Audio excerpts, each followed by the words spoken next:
Quran. Lakum dinukum waliyad-din and la ikraha fid-din. Finished.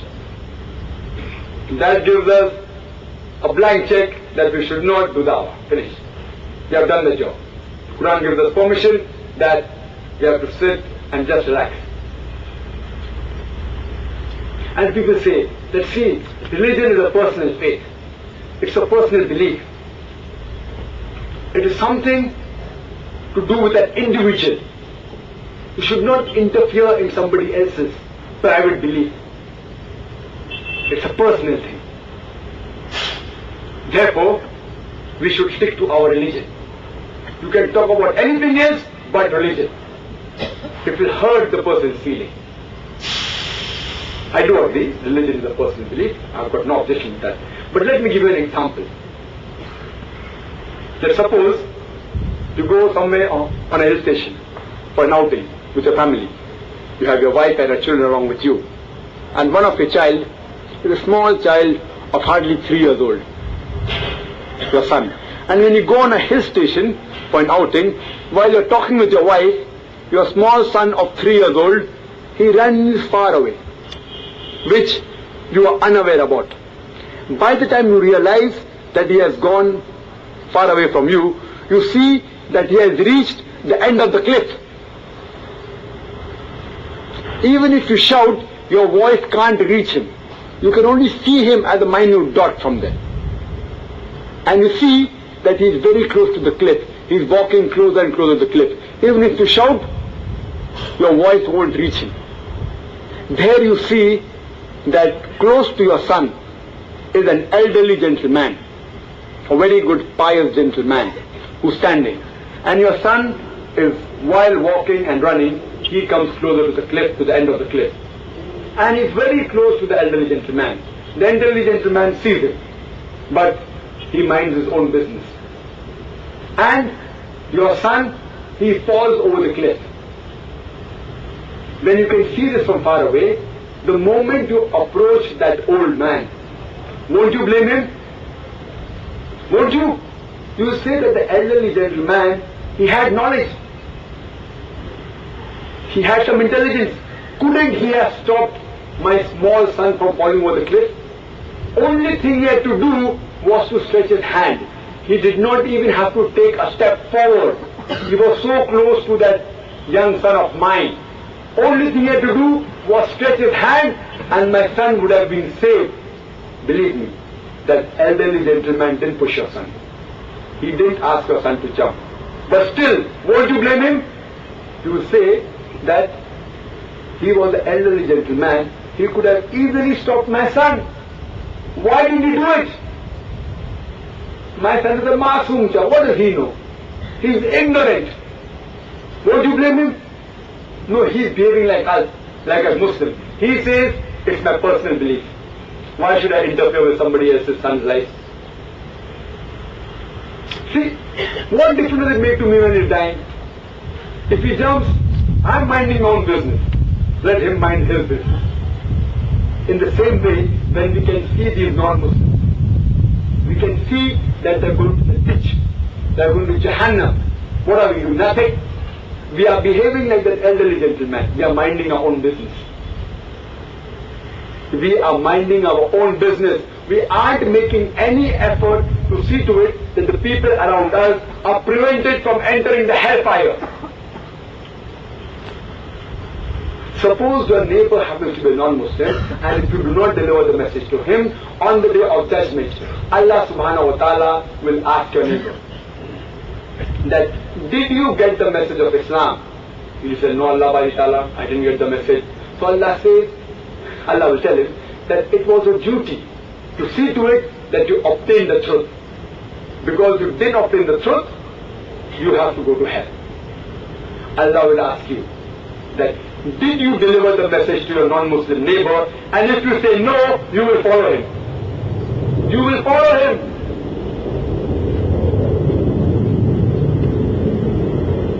It's compulsory that you should do dawah. It's a duty of every Muslim. And Allah gives us the criteria for entering Jannah. Allah gives the criteria for entering Jannah in Surah Al-Asr, in chapter number 103. verse number 1-3. It says, وَالْأَصْرِ إِنَّ الْإِنسَانَ لَفِي خُسْرٍ إِلَّا الَّذِينَ آمَنُوا وَعَمِلُوا الصَّالِحَاتِ وَتَوَاصَوْا بِالْحَقِّ وَتَوَاصَوْا بِالصَّبْرِ. Which means that by the token of time, man is verily in a state of loss.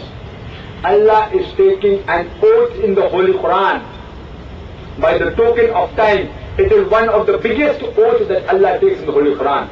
Sometimes Allah takes the oath of the fig tree, or teen, or zaytun, of the fig, of the olive, of the stars, of the moon. Allah takes various oaths. But this oath is one of the biggest oaths. He says, وَالْأَصْرِ, by the token of time, by the fleeting time as it passes away. إِنَّ الْإِنسَانَ لَفِي خُسْرٍ, that man is verily in loss. Man is in khasara. إِلَّا الَّذِينَ آمَنُوا, except those who have faith. آمَنُوا الصَّالِحَاتِ, those who have righteous deeds. وَتَوَاصَوْا بِالْحَقِّ, those who exhort people to the truth.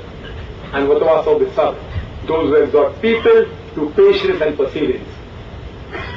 Allah says, the whole of humankind is in loss except those people who have faith, who have righteous deeds, who exhort people to truth, who do Daawah and Islah, and those who exhort people to patience and perseverance.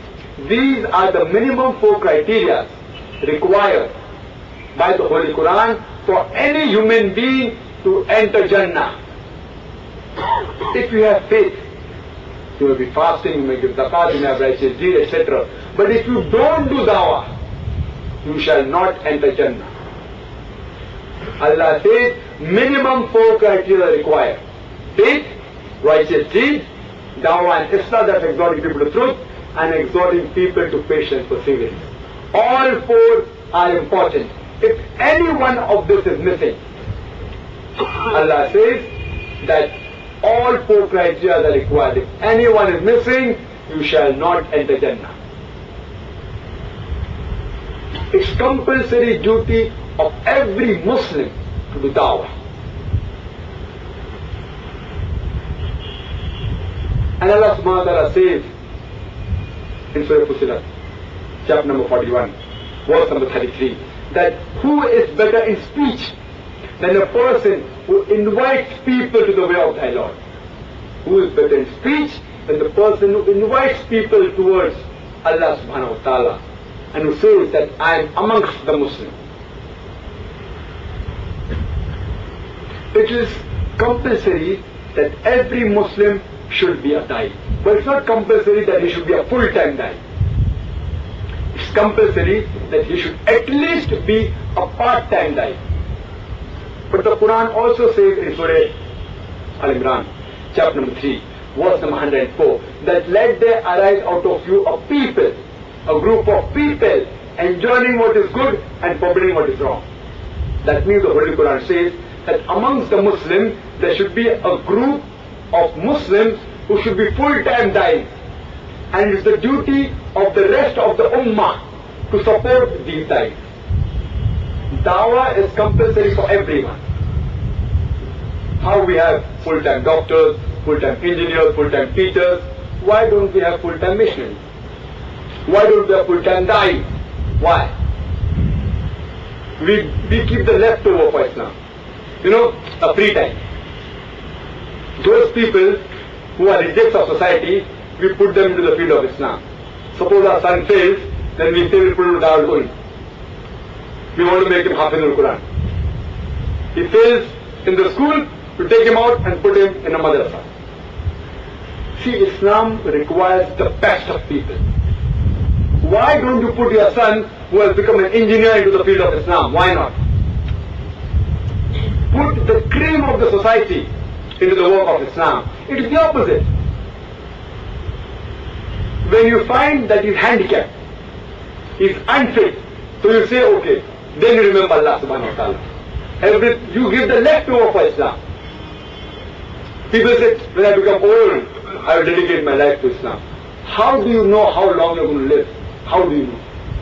So Allah says that there should arise out of you a group of people who should be full-time Dais. Part-time Dai is fardh on every Muslim, without which you shall never enter Jannah. But amongst you, There should be a group of people who should be full-time da'is. And it's the duty of the other ummah, the other people in the ummah, to support these da'is. That's what the Holy Quran says.